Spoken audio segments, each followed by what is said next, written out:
So we have our file here for Bob that's been encrypted with AES and a strong password, but how do we get that password to Bob so that he can decrypt it? It's not much good sending the password with the email, so we could send it via another method. We could send it via an out-of-band method by maybe calling him or sending him a text message, but that's just not scalable at all. It's just not usable as a real-time encryption method, which brings us to the other type of encryption algorithms, and these are called asymmetric encryption algorithms.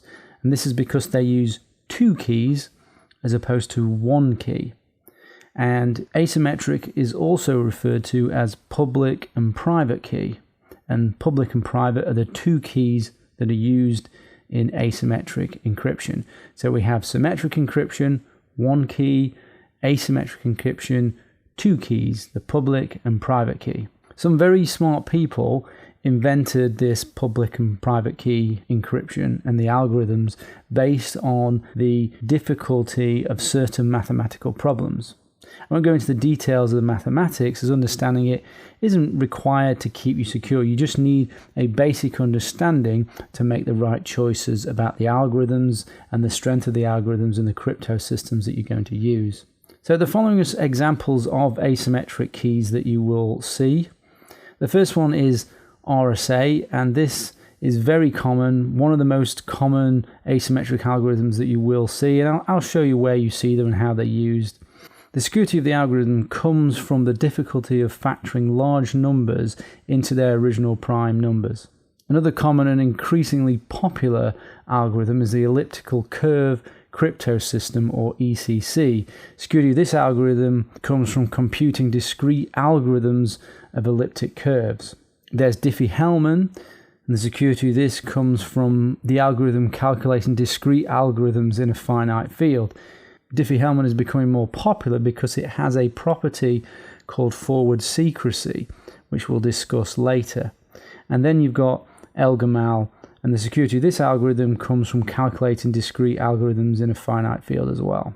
These asymmetric algorithms help solve the problem of exchanging or agreeing keys, and also allow for something called digital signatures. So we can potentially use public and private keys to send Bob our secret key securely without anyone intercepting it. As I said, with public and private key algorithms, instead of there being just one secret key, there are two keys.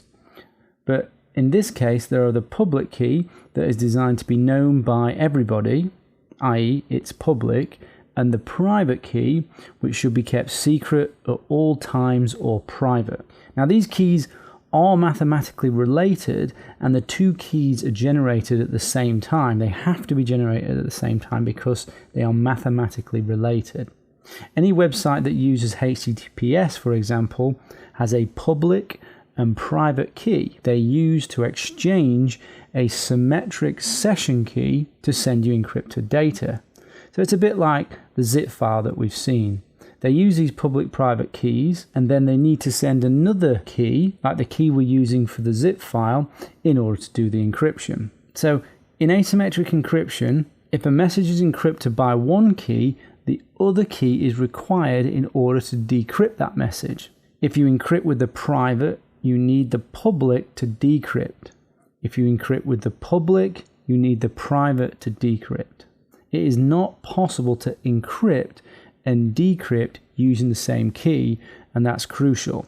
You always need the counterpart key to encrypt and decrypt. But why should you encrypt with a public or private key?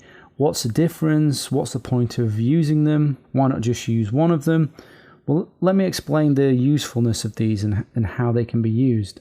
So, if you think of yourself as the sender, and the sender is encrypting with the receiver, Bob's public key, this means you're wanting privacy or confidentiality, so no one else can read the message but the receiver.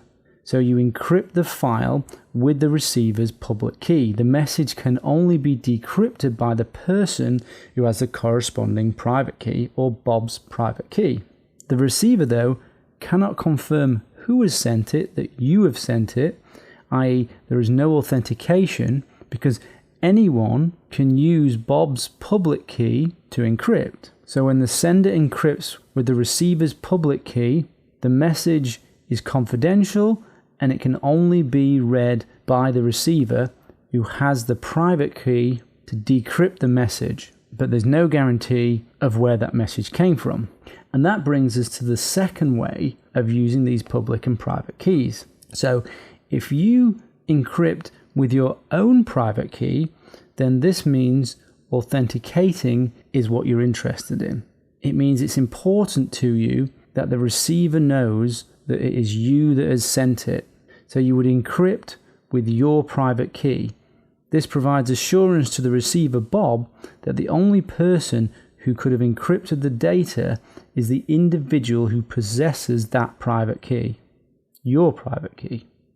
Encrypting data with the sender's private key is called an open message format because anyone with a copy of the corresponding public key can decrypt the message. So you can think about it like you're putting something officially on the internet for everyone to read, and because you've encrypted it with your private key, everyone can confirm that you have genuinely produced that.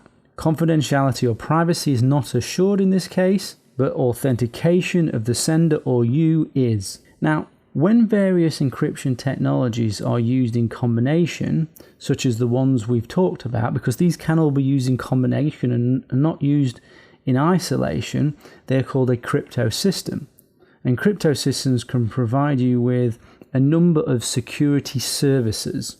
And some of these services are confidentiality, which is privacy, authentication, which is knowing that Bob is the real Bob or you are the real you, non-repudiation, which means you cannot later deny that you sent or encrypted a message, and integrity, that the message hasn't been altered in any way.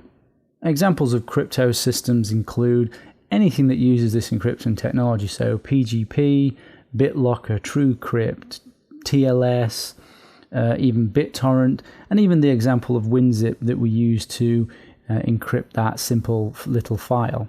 So for us to send Bob our file, we can use Bob's public key to encrypt the file, or we can use it to exchange the password for the zip file. But we would, of course, first need Bob's public key. And we'd only need to receive this public key once in a secure manner, and that's important, and we could then forever send messages encrypted just for Bob to read. And PGP is an example of something that does this. That's an encryption technology for email. But you might ask yourself, well, okay, why don't people start to use this for email? Why isn't PGP used for email? Well, it's because exchanging the keys is a little bit of a tricky task, and it's also not easy for people to understand this. So that's why encryption within email has not been adopted. And actually, email itself is pretty broken because it was never designed for security. But back to encryption. So when it comes to public and private key cryptography or asymmetric encryption, there are some strengths and weaknesses. With public and private key, you have better key distribution than you do with symmetric systems. So Bob can place his public key on a site or his website, and anyone can send him encrypted messages or data to him that only he can read. If you use a symmetric key and want to send your zip file to Bob and say 10 other people, you need to give your password to 10 people. That's just not scalable at all. So asymmetric algorithms have better scalability than symmetric systems. Public and private key also provide authentication and non-repudiation, but the weaknesses are that, unfortunately, these encryption algorithms are actually very, very slow compared to symmetric systems. If you look at the bit length after asymmetric algorithms, you'll notice that they're a lot higher than they are for symmetric key encryption algorithms. And this is an indicator of how much slower they are. It's back to the analogy of the number of locks on the door. With public and private key, there are many more locks on the door, so it takes much longer to encrypt and decrypt. So it's mathematically intensive for the CPU, which is why we have something called hybrid systems or hybrid crypto systems. Public and private keys are used to exchange and agree keys, and we use symmetric algorithms like AES to actually encrypt the data. So therefore, we get the best of both worlds. HTTPS using TLS and SSL is an example of this type of hybrid system, and so is PGP. And we'll talk about HTTPS and TLS going forward.